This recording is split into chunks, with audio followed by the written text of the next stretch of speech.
What's going on, boys? It is day number 14, otherwise known as the 2-week mark of reading the book of Isaiah. I hope that you guys are still enjoying this series as we cover the messages that Isaiah is getting from the Lord and sharing them with these nations. Just a kind of reflection to kind of catch up where we're at. The past 2 days, we've been looking at these kind of warnings against the cities of the nation really of Babylon, about Israel rising up. And we looked at songs of praise back in chapter 12, and then yesterday we looked at a prophecy against Babylon, this kind of message that Isaiah got from the Lord to kind of say, hey, like, this is something you need to watch out for. We need to really make some changes here, or else things are really going to fall apart. And so today that continues into chapter 14.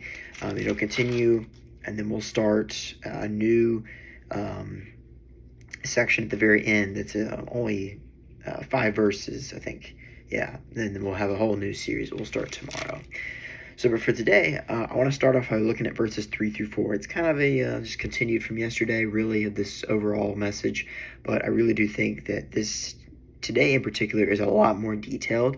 I had a little bit of a difficult time trying to figure out what the overall message was, but I really think I can really understand what Isaiah is getting at here about this message from the Lord. So let's take a look at verses 3 through 4, where it is said, "On the day the Lord gives you relief from suffering and turmoil, and from the harsh labor forced on you, you will take up this taunt against the king of Babylon, how the oppressor has come to an end, how his fury has ended."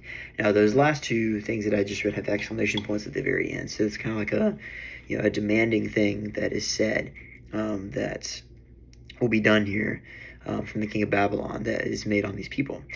And so the message that immediately came to my mind was, when the Lord gives you relief from your old life, or the old life, or old ways of making decisions, use it to break free into the new. Don't just you look at it and be like, oh, okay, thanks, Lord, I'm going to go back to my old ways. Like, no, you have been forced into this, way of life for a long time, whether it's to obey this certain way, or to put up with this certain action, or have to work in the same area for a long time. Now it's time to use that ammo that's given to fire what the Lord plans to destroy. And, when comparing it to today, this can go look in a lot of different ways. So I think the most common way this might look is maybe with a job. Maybe if you're in a certain career field and you're not very comfortable with things going the way they are, and you're not sure if you want to continue moving forward or if you want to go somewhere else, you're not really sure. But what I think is kind of getting at here is that the Lord is always constantly trying to give you those options, and when He gives you that ammo, you have to be willing to use it, and sometimes you have to bite the bullet and take some risks. And sometimes that means that it's going to cause a lot of, I won't say violence, but because it's going to cause a lot of questioning and conversation. And sometimes you just have to really understand that the Lord will get you out of situations, and He will provide you with the requirements and resources that you need to step into something new, if that's what you desire. And that's where we have to remind ourselves that these things that Isaiah is saying to them, he's not just saying it to the people that are the quote-unquote wealthy people or the rich people. No, he's saying it to all the people that are under this rule at the king of Babylon. Verse 10 and 11 says, "They will all respond. They will say to you, you also have become weak as we are. You will become like us. All your pomp has been brought down to the grave, along with the noise of your harps." One of the things, well, two things that came to my mind when I was looking at this was, when you're able to relate to someone about a specific topic, you really begin to understand how something works. So maybe it's a certain concept, or just a story, or just a way of life. And the other thing that I thought of is, these things are being said to the people, so they're really able to understand, like, okay, like, I'm not being told this as like, oh, this is another one of those forceful things that I have to do. Like, no, this is them coming down to me. This is them coming to me where I'm at. I'm not the one having to try and work myself up there to get there. But this also makes me think about Jesus. And I'm sure a lot of you probably might know where I'm going with this, but, Jesus came to us. He came, God came down in the flesh to us. He stepped down from glory and came down to us. And he didn't have to do that. He didn't. He could have just continued on with doing what he's doing. And that's one thing that I've found very interesting about God is this almighty creator of the universe and this just crazy, detailed and good person, but decides to make us, and while understanding that we might stray away or we might fall short, but he also understands really that we're human and we're mortals and we're going to make mistakes. I don't think that, God made us because, he wanted to see us fail. I believe God made us because he wanted to really understand what it feels like to, be loved. And it just started raining. You might be able to hear that. But that's the thing, is that, God wants us to, come to him and really embrace him. Jesus came to us at our weakest moments.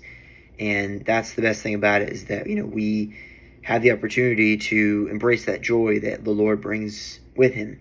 The Lord brings that with him. We don't have to search for it. We don't have to, try and please God. We shouldn't be pleasing God. We should be praising him, praising him. I said that yesterday, but I just kind of want to throw it back in there. And so, but I wanted to jump to the last set of verses in this passage, and then we'll look at one small thing in this next passage. And it's verse 22 through 23, where I really felt kind of called to it a little bit about what the Lord, can do if these people continue to just not follow these ways that Isaiah is providing for them.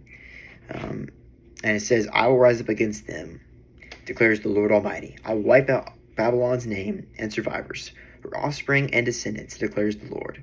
I will turn her into a place for owls and into swampland. And then it also says, I will sweep her with a broom of destruction, declares the Lord Almighty. So I like that metaphor that he throws in there at the end. Think of a broom, and you're getting ready, you have this big dirt pile, and you're sweeping them, and you're removing all these things that are just, nasty and are going to cause destruction.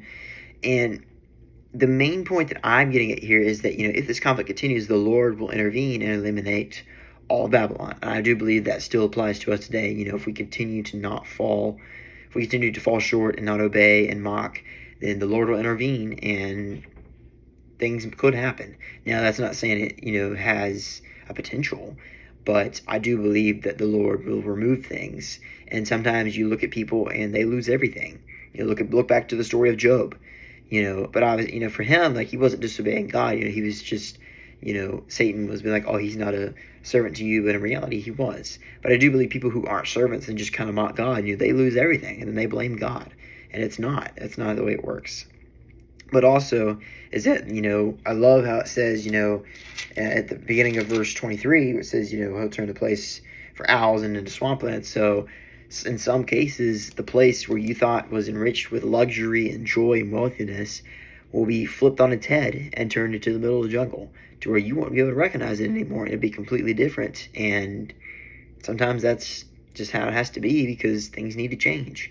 Because, God doesn't want to have to make changes on his own, because if he makes changes, that changes much more than just a few people. It changes like the whole world.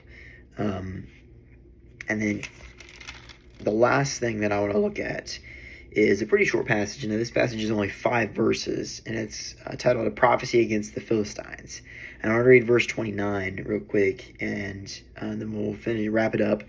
It says, Do not rejoice, all you Philistines, that the rod that struck you is broken. From the root of that snake will spring up a viper. Its fruit will be a darting, venomous serpent. So,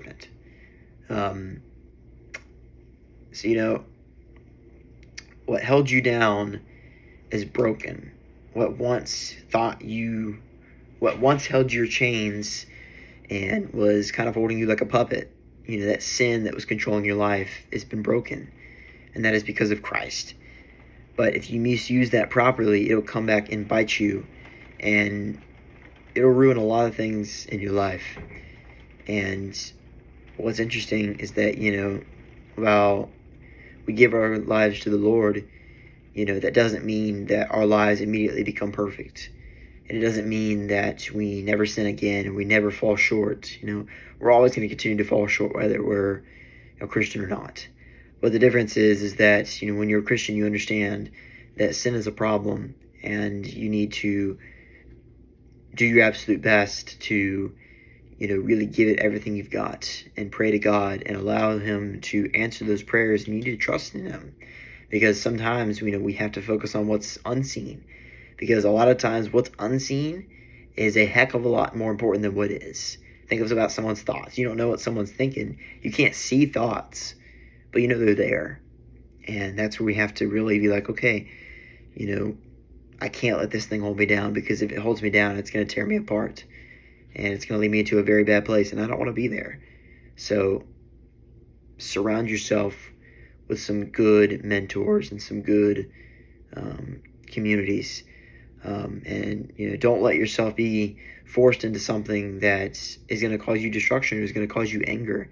Do life in the way that God wanted you to do life. Don't do life just because someone else told you you have to do it this way, or because you have to feel like you have to fit in. Don't please other people. Do what God is calling you to do. I promise you, if you seek, you will find. It may take some time, but I promise you, it will come. So that is today's word. I hope that everything that was spoken today made sense.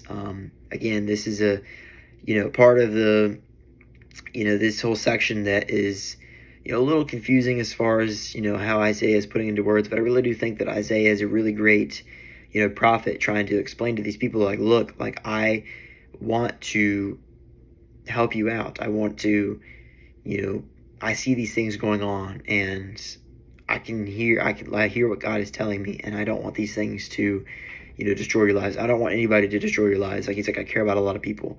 I care about all of you, and all of you matter, and I'm going to do my absolute best to prevent that from becoming a problem, so that God doesn't have to intervene and destroy everything and destroy what you cherish.